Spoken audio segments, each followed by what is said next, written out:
Founders of Alexandria. By Star Scribe. Part 7. Founders. Chapter 6. Lonely Day did not wake again for some time. Though she had not seen it in any form more concrete than a few plates breaking, she had suffered badly during her time being mentally invaded. When next she woke, she was no longer in the basement of the library. Alex couldn't feel her clothes anymore, or her saddlebags. Instead, she felt a flimsy hospital blanket, and a similarly flimsy pillow behind her. The bed seemed massive to her little equine form. The light coming in from the window was bright orange, and to her sleep-addled eyes it seemed as though the whole space was bathed in light. An needle had been lodged in one of her forelegs, and a screen behind her diligently displayed her vital signs. There were tables around her, tables filled with stuffed animals and cards and flowers. The whole thing had the look of Sky's touch about it, as though she had been about the room for days or weeks to make it look as welcoming as possible when Alex awoke. How long had it been? She found the HPI wristband had been removed, and was no longer sitting on the table beside her. The clock on one of the beeping medical machines told her it was about 7. "I'm glad you're okay, Lonely Day." A familiar voice spoke from her room somewhere, though she couldn't make out anyone. This seemed very strange to her, since there was no thick shadow to hide in. Where could anyone hide? She sat up, concentrating on her vision. That was when she saw the figure, resting on her haunches in the corner of the room. She was quite large, about as big as Oliver, though Alex smelled only a mare in the room with her. Her hair matched the orange and reds of the clouds outside, and so did her coat.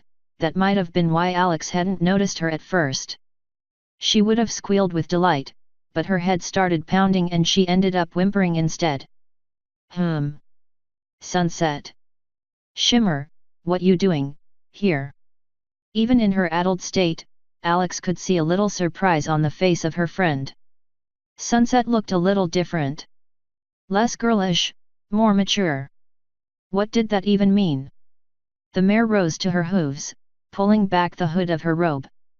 Even her horn looked a little bigger, though Alex was sure she was imagining that.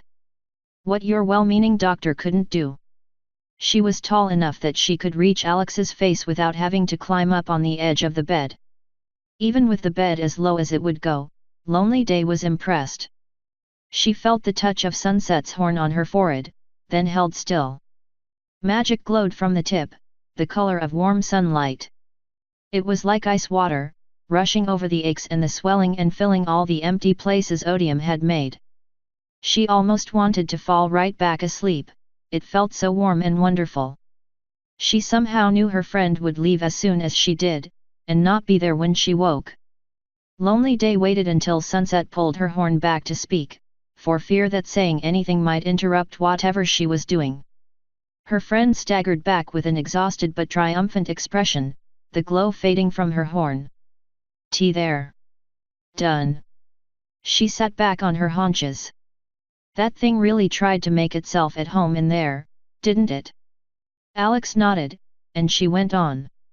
"It might take a few weeks before you feel like yourself, but you'll heal. All the rest are healing. Though, some of the slaves he kept longest will never be themselves. The monster filled them with too much of itself, didn't leave them enough space to be ponies. They'll have to learn how all over again." "How long?" she managed to ask without sounding hopelessly drunk this time. "How long have I been out?" The pony looked sad. "The monster, odium, it tried to erase you. It might have, if your friends hadn't been clever with sunlight and mirrors. You've been putting yourself together again for the last few weeks." Alex felt her heart seize in her chest. Weeks? I've been unconscious for weeks." She tried to sit up and roll out of bed, but she felt Sunset's magic pushing her down. "A few more minutes. You might collapse again if you try to walk so soon." Her friend looked pretty close to collapsing herself, from the exertion of whatever spell she had done to Alex's brain. She wondered if Sunset had needed to do the same spell on every pony who had been controlled by odium, or if that was a special privilege reserved for hosts. She supposed Ryan hadn't needed it, unless there was also a spell to put brains back together. Thinking about that still made her sick, so she forced herself not to. If I can't leave, you'll have to tell me how every pony is doing. Is anyone hurt? Sunset shook her head. Your ponies. At her nod, Sunset continued. None so bad as you.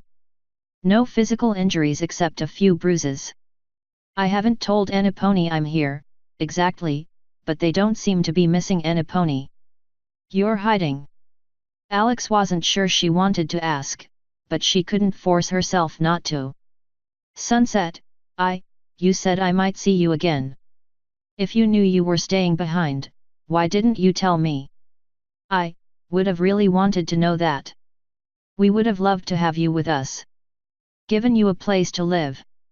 Maybe not as nice as that castle you live in Canterlot, but... The unicorn silenced her, gently closing her mouth with a hoof. No, Day. I couldn't, because I didn't know. I'd thought about it, but I hadn't made up my mind yet. Not until I actually said goodbye. Thought about all you ponies, struggling here without anything more than a few books. Princess Luna and Celestia and Twilight were all going to be out of reach. Who would you turn to when something went wrong? Her expression darkened. What if we'd accidentally let in a few pests? We came and went between your world many hundreds of times, something was bound to follow us. She smiled, patting Alex on the shoulder. Guess you didn't need our help on that after all. Alex blushed, though she felt stupid for it. It wasn't as though she had actually done anything. It had been the princesses who changed her. If her changed nature was harder to conquer, then they deserved the credit. Though she supposed if Odium had really been defeated, Joseph deserved some credit too. He had been the one to figure out the thing's weaknesses. And Taylor for softening up their defenses. And Mariah for saving them from the fire dragon. It had been a group effort. She told Sunset Shimmer so, explaining everything as best she remembered it. In the end, her friend only laughed. Well, you're just learning an important lesson about friendship. She glared as Alex giggled, waiting for her to finish. Don't laugh, pony. Friendship is powerful stuff. Stopped me once, she trailed off, staring suddenly down at her hooves. Alex didn't know what to say to that, so she tried to focus on something else. Instead she said, you look different. Did you get taller? The unicorn seemed to shift uneasily on her hooves, looking away. Why yeah, I guess I did. Being big is not a blessing. Guess it might be in your world, though. Her strength was coming back. With that strength came senses she hadn't entirely known she had until Odium had attacked her within her own mind. It was hard to describe what she felt, except that Sunset Shimmer was a little more solid than the rest of the world. Like the hospital might wither away to nothing, and leave her standing right there in the air. Her in the air, and Alex on her bed. It would be a pretty lonely hospital. She really wanted to see the doctor. You're not just taller, are you? Sunset looked up, meeting her eyes for several seconds. It was like looking into the eyes of the monster in her mind, only it wasn't. Those eyes had star flicker and the fire of July summer, they had the clouds outside, and a burning sun setting beneath the ocean. They had something else, too. Something more important. Compassion. No. I'm not just taller. You're not just lucky, either. There's no such thing. Are you an alicorn? Like the princesses back in Equestria? Does being an alicorn mean you can travel back and forth? She felt the excitement returning. That must be the reason you're here, isn't it? You can be our lifeline with Equestria. She sat back down across from her, shaking her head. Her flowing mane cascaded in front of her for a second, seeming more like light than hair. But no, she quickly realized, that had just been a trick of the light. It was still solid. I am your lifeline, but not because I can go back. Princess Celestia herself couldn't open the ways anymore. Princess Luna can no longer send dreams reliably, not even to Thestrals. The way is shut. But I'm here, a time capsule. Like you, eventually. Eventually. Alex pulled the blanket off herself. She didn't feel embarrassed with just sunset in the room, she had been just as naked during most of her time in Alexandria, after all, and it hadn't bothered her then. Somehow, it was the expectations of the ponies around her that made the act embarrassing, not anything about herself. Maybe she would get over that eventually, like cloudy skies did. Maybe, but not today. At least her friend let her rise without protest, watching carefully as Alex found her footing. When she could stand, she took a few slow steps just to be sure. She made her way to the window, then pulled the curtains open with her teeth. The sun was indeed setting, though it was fading now and taking its light with it. Not long now, and she would have to turn on a light. Some pony would notice. Somehow, she knew Sunset wouldn't be staying. Why not? She asked without even thinking. When the pony only looked confused, she added, "Why can't you stay behind? I know you won't. Otherwise, you wouldn't have hid." Sunset sat down beside her, letting Alex rest against her. "I wish I could." Lonely Day sniffed once, then started to cry. She cried until the sun went down, cried about the ponies she had seen die, cried about how awful she had treated Riley, cried about how worried she was they wouldn't survive the winter, cried about how she was too scared to tell Oliver how she felt and she was sure he would think she was weird. She cried about all the horrible things Odium had wanted to do, all the ponies and humans he had already killed and destroyed. She even cried for her missing mother, banished from her through the doorway into summer. She cried as she had never cried in front of her own ponies. Those ponies depended on her for strength, they couldn't see even a hint that she was anything else. Her sex made her small and her age made her weak, so she had to compensate every day. No longer. Sunset Shimmer wouldn't judge her. She wouldn't tell another soul, and she would give her exactly the warmth and love she needed. After what Odium had shown her, after a fight not for her life but for her very right to be, a little love was far more effective at healing her than any spell. Eventually, her eyes dried up, and her patient friend answered her question. Despite the interruption, she hadn't forgotten. Princess Celestia and Luna agree that Equestria has interfered enough. You were adamant about it during your meeting, Luna said. If I moved about the ponies of this city or any other, I would interfere even if I didn't mean to. She let the robe fall from her shoulders then. Alex had been hugging her pretty close, she wasn't even slightly surprised to see wings there. All ponies respect alicorns. Yours wouldn't bow to me as Odium wanted, but, she shook her head. The chances I might get tied up with whatever you set up are just too high. Lonely Day considered that a moment. Eventually, she agreed. If Sunset Shimmer was intimately involved with the lives of ponies, she would shape their society without even meaning to. Any immortal would, through the sheer weight of years and power. So why'd you come? If you can't talk with us at all, there wouldn't have been any point. Sunset smiled. You're right. I'm still here, just hidden. Searching for threats we introduced involuntarily, or magical threats your ponies can't fight yet. Looking for ponies who appear alone and far from help, and helping them to safety. I'm not alone. She levitated the robe back onto her shoulders, adjusting it with a subtle shimmer of her magic. They just needed a leader. When I realized my purpose, finally became what I am now, that was the sign we needed. I'll be their leader, but I won't be yours. I will stay in touch. She nuzzled Day, in the parental way she had come to appreciate while in Equestria. If a pony can be trusted not to rely on me too much, or to talk about me, there's no reason I can't make sure I've got an agent in your town. No reason I couldn't visit. Discreetly. For now. Maybe in a few hundred years your ponies will have decided what they want to make of themselves, and I'll come out into the open.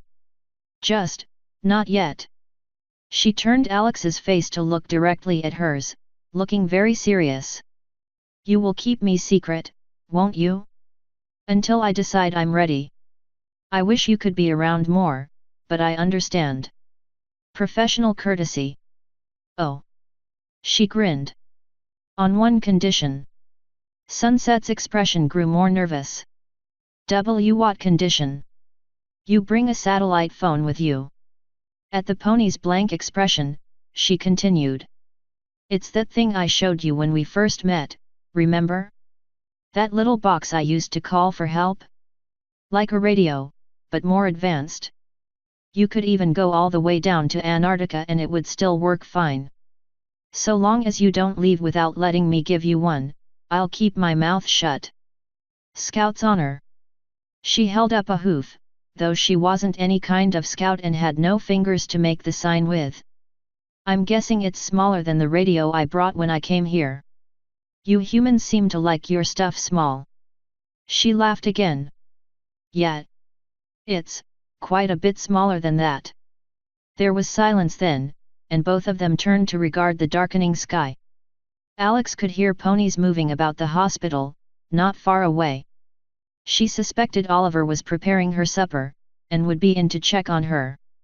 Granted, it might have been a supper he was preparing to inject within 4 again, she could only hope he would be happy to see her. One more question, Sunset. She had hundreds of questions about what the cult had been and what had become of them, though she figured most of them could wait. Only one had been nagging at her, and it had nothing to do with the cult. Ever since I got back from Alexandria, I've been hearing things. She stopped, feeling very strange. She expected her friend to have something supportive to say, but Sunset remained silent. Expectant. So she went on. Mostly voices. When I'm alone, when I'm out in the forest. Then when the odium ponies showed up, I was sure one of those voices told me it was my job to put an end to them. It even promised me I'd be stronger. Then, when odium tried to kill me, I felt more earth pony magic than I have in my whole life. Stopped a knife right on my skin, shattered it like glass. Probably could have stopped a bullet if I'd wanted to. What happened? Was that something about what I am now? I'm not sure, Sunset said, after a long time. I haven't seen anything like that since I got here. But I'm new, this planet isn't really my home. I wouldn't be surprised if it or something else noticed you more than it did me. Planets can notice. They can do things. Sunset Shimmer shrugged. Magic changes things. It's changing your animals, changing your plants. It changed you. It will change everything, eventually. If you're wondering, I'm not the one to ask. You should find the one who helped and thank them. It wasn't me. She did, though not that night. There were tearful reunions, the first of which was with her first and loyalist of friends, Huan. He'd waited patiently for her to finish with Sunset before tackling her to the ground and overwhelming her with canine affection. There was a makeshift party in a cramped hospital room, and tons of news. She learned that all the visiting ponies had eventually elected to stay in Alexandria after all. They had come against their will to destroy the library and the influence of Equestria's alicorns, but they had found freedom instead. A few, she didn't know how many, had willingly joined the cult back in Equestria, without fully realizing what they were giving up. They knew now, and none expressed any thought that was not relief at their master's death. Alex didn't like the way she had apparently been deified in their mind to fill the void, didn't like their passive obedience and instant submission to her, but she figured it was something they could work on. Learning to be independent took time. She learned other things too. Learned that Mariah was pregnant, learned that cloudy skies might be too, if she kept things up the way they were going. It hurt to hear that last, but not as much as she had expected. Maybe if things had been different. But they weren't different. Lonely Day wasn't the same person she had been before the event, and their world wasn't the same world. Besides, She had learned that Oliver actually quite admired what she had done, throwing herself in harm's way for Alexandria. Maybe he just liked it because it reminded him of himself. Whatever the reason, he had told her that he had taken the opportunity of working on her injuries to perform a few more examinations. Using a digital copy of one of the equestrian medical texts, he had determined she wasn't too young for real relationships after all. If she ever wanted to take him out somewhere, he would be happy to take time off from his gardening. Strangest of all, she had learned the thought no longer disgusted her the way it had a few months ago. She might be archive, might be something that was living and dead, and maybe something in between, might even be as immortal as the supernal truth she represented, but that didn't also mean that Lonely Day couldn't enjoy a life with her friends while she had them. Her friends, the founders, wouldn't be alive forever, but that didn't matter. There was still plenty of time to get to know them. She wouldn't waste a second. Author's note. Hey every pony! Just the epilogue left now. Once that's posted, I'll talk more about my sequel plans. Until tomorrow, awai. End author's note.